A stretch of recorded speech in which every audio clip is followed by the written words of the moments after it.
Primary TET 2022-23 interview ডিপিএসসিতেই হবে এবং interview ডিপিএসসিতে হলে ভালো না খারাপ? তো এটা নিয়ে প্রধানত আলোচনা করব। সবার প্রথমেই বলব 2022-23 টেট পাস যারা রয়েছেন তারাই ভিডিওটা প্রথম থেকে শেষ পর্যন্ত দেখবেন এবং যাদের প্রধান লক্ষ্য শিক্ষক হওয়া। এমন নয় যে এরকম অনেকে থাকতে পারেন 22-23 টেট পাস কিছুজন হয়তো যে হলেও ভালো না হলেও ভালো আ সেরকম তারা কেউ দেখবেন না। কিন্তু যাদের প্রধান লক্ষ্য প্রাথমিক শিক্ষক হওয়া তারা ভিডিওটা অবশ্যই প্রথম থেকে শেষ পর্যন্ত দেখবেন। আমি আমার সম্পূর্ণ ব্যক্তিগত মতামত দেব এবং আপনার মতামতটাও চাইবো যে যদি ডিপিএসসিতে ইন্টারভিউ হয়, ডিপিএসসিতে হওয়াটা ভালো এটা আমার মনে হচ্ছে। তার জন্য ভিডিওটা আমি বানাচ্ছি এবং ভালো না খারাপ আপনারাও কমেন্টে জানাবেন। যুক্তি দিয়ে ভালো করে বুঝিয়ে বলবেন যে সত্যি হলে ভালো কি এপিসি ভবনে হলেই ভালো। তো আমি আমার মতামত দেব। প্রত্যেকটা মানুষের মতামত, বুদ্ধি, চিন্তাভাবনা প্রত্যেকটা কিছু আলাদা। আমরা ডিএলএড করবার সময় শিশু শিক্ষা ও শিশু মনস্তত্ত্বে পড়েছি। তো আমি আমার মতামত দেব, আপনারা আপনাদের মতামত জানাবেন। তো welcome to my YouTube channel education is life with Soudip পাত্র।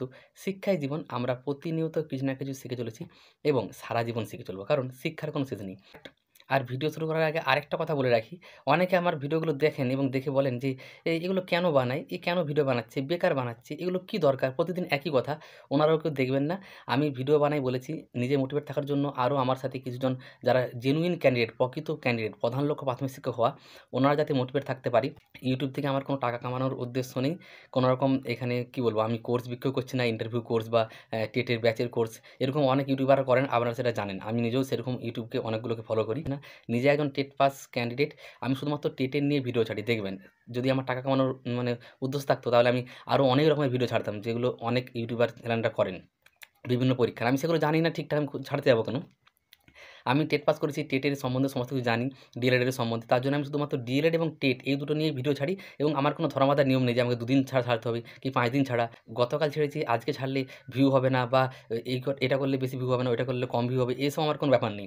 কোনো একটা টপিক যেটা মনে হয় যে এটা আলোচনা করা উচিত, আমার মনে হয় আমার কিছু মতামত রাখবো সেটাতে এবং আমার সাথে, সাথে ভিডিওটা দেখে আরও ২-৪ জন তাদের কিছু মতামত দিবেন বা তারাও মোটিভেট থাকতে পারেন, আমিও পারলাম। এই কারণে ভিডিওগুলো করি।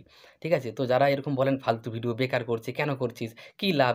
তারা না দেখলেও চলবে, দেখবেন না। প্রধান যেটা বিষয় এই ভিডিওর কি?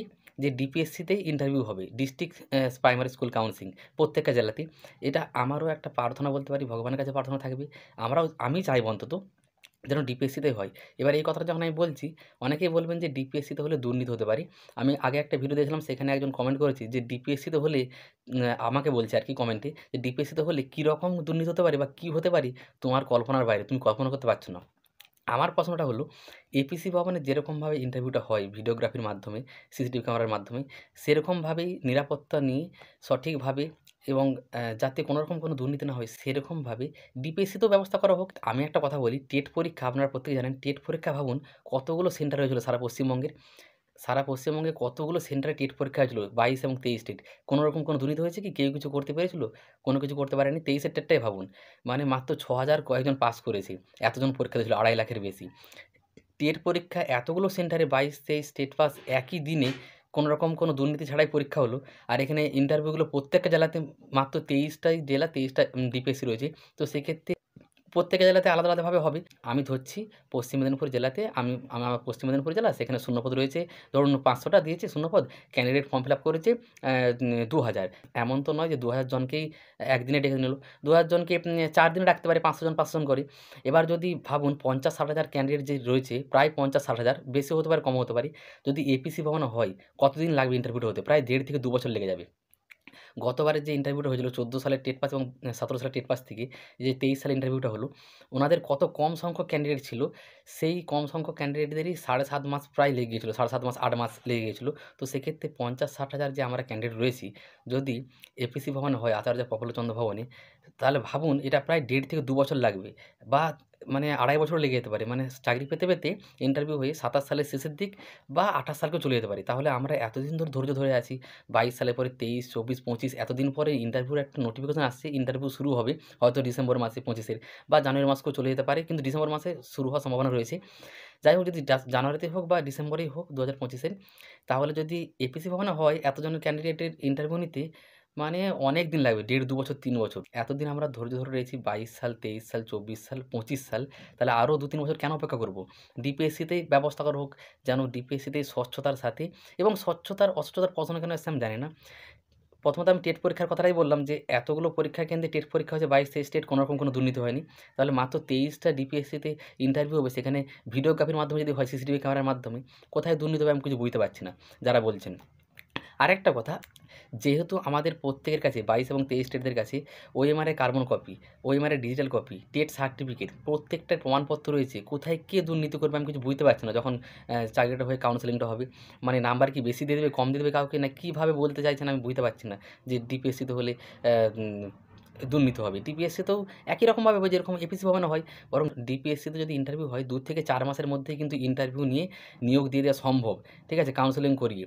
খুব বেশি হলে 6 মাস হয়তো লাগবে। কিন্তু যদি এপিসি ভবনে হয়, এই 50-60 হাজার ক্যান্ডিডেটকে ইন্টারভিউ নেওয়া মানে ধরুন এটা প্রায় 1.5 থেকে 2 বছর লেগে যেতে পারে, আরও বেশিও লাগতে পারে। এটা আমার ব্যক্তিগত মতামত। আপনাদের মতামতটা দেবেন, ওই জন্যই ভিডিওটা করলাম। প্রধানত যারা বলছেন যে এপিসি ভবনে হলেই নাকি ভালো, ডিপিএসসিতে হওয়া মানেই দুর্নীতি, বিশাল দুর্নীতি, এরকম আমার আগের ভিডিওটাতে কমেন্ট করেছে। ওই জন্য ভাবলাম একটু ডিটেলসে ভিডিওটা করি যে কী দুর্নীতি হতে পারে, কীভাবে হতে পারে, আমি তো কিছু বুঝতে পারছি না। আমি তো দুটো যুক্তি দেখালাম যে সারা পশ্চিমবঙ্গে এতগুলো সেন্টারে টেট পরীক্ষা হয়েছিল, 22-23 টেট, কোনোরকম কোনো দুর্নীতি হয়নি।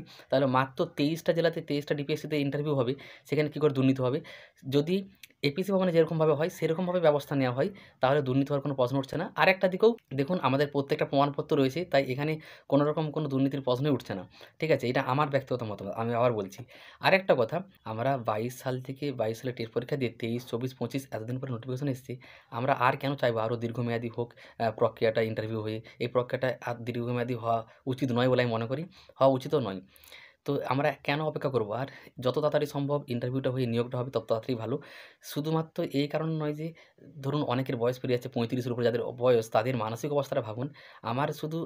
আমার বয়স এখন বর্তমানে 26 বছর। পাস করেছি 22 সাল যখন ছিল, 23 বছর আমার তখন বয়স। তো এখন 26, বর্তমানে এই যে 22, 23, 24, 25 এই 4 বছর প্রায় অপেক্ষা করে আছি, মানে 3 বছরের বেশি সময়। এটাতে আমারই কেমন লাগছে নিজেকে যে আর কবে, আর কত অপেক্ষা করব? আর অপেক্ষা করার মানে আমরা করব কেন? আমরা শুধু সরকারের জন্য ডিপিএসসিতে ইন্টারভিউটা হোক চাইছি।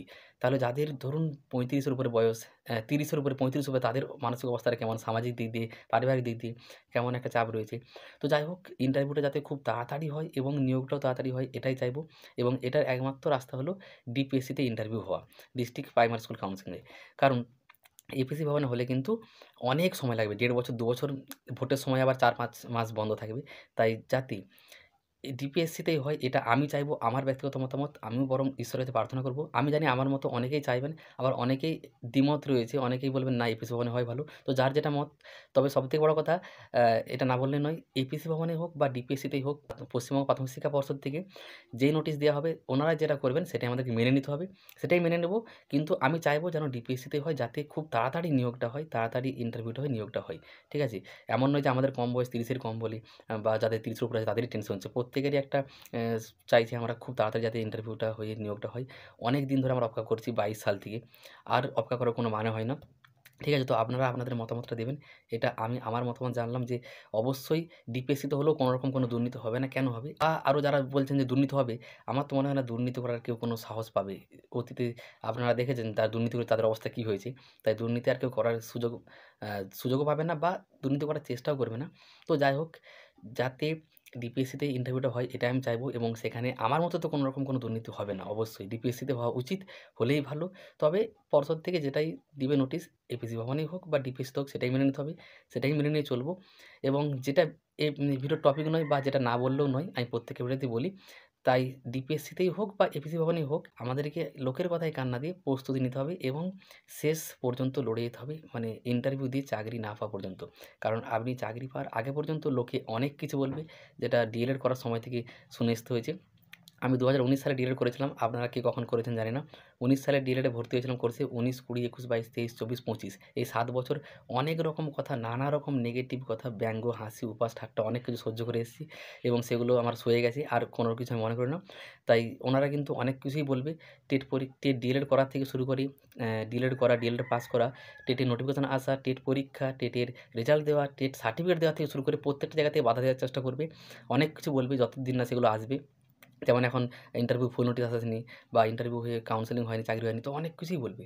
তো ওনাদের কথায় কান না দিয়ে আমরা আমাদের মূল যেটা লক্ষ্য, প্রাথমিক শিক্ষক হওয়া, সেটার প্রতি যদি ফোকাস রাখি, ডিপিএসসিতেই হোক বা এপিসি ভবনে হোক, আমাদের তো হাতে কিছু করার নেই। আমরা প্রার্থনা করতে পারি ভগবানের কাছে যে ডিপিএসসি যাতে হয়, যাতে খুব তাড়াতাড়ি ইন্টারভিউটা হয়ে নিয়োগটা হয়। এবারে আপনাদের দ্বিমত থাকতেই পারে। কেউ বলছেন এপিএসসি ভবনে হলে ভালো বা ডিপিএসসিতে হলে দুর্নীতি হবে। আমার মতে তো আমি কোনো কিছু দেখতে পাচ্ছি না। যদি সেরকমভাবে এপিএসসি ভবনের মতো করেই নেওয়া হয় ডিপিএসসিতে, তো দুর্নীতির প্রশ্ন উঠছেই না। ঠিক আছে? আর সবথেকে বড় কথা, প্রাইমারি যে টেট পরীক্ষা হলো, মানে পশ্চিমবঙ্গে এতগুলো সেন্টারে হলো, কোনো দুর্নীতি হয়নি। এই ২৩টা জেলায় ২৩টা ডিপিএসসিতে ইন্টারভিউ হবে। কোথায় দুর্নীতি হবে আমি কিছু বুঝতে পারছি না। তো যাই হোক, সেটা তাদেরই মতামত যারা বলছেন। আমার মতে তো ডিপিএসসিতে হলেই ভালো। ডিপিএসসিতে হলে খুব তাড়াতাড়ি হবে নিয়োগটা এবং চাকরিটা খুব তাড়াতাড়ি হবে। তবে সব ক্ষেত্রেই যেখানে হোক আমাদেরকে মেনে নিতে হবে এবং লোকের কথায় কান না দিয়ে আমরা প্রস্তুতি নেব। তাহলেই কিন্তু আমরা অবশেষে আমাদের যে মূল লক্ষ্য প্রাথমিক শিক্ষক হওয়া, সেইখানে পৌঁছাতে পারব।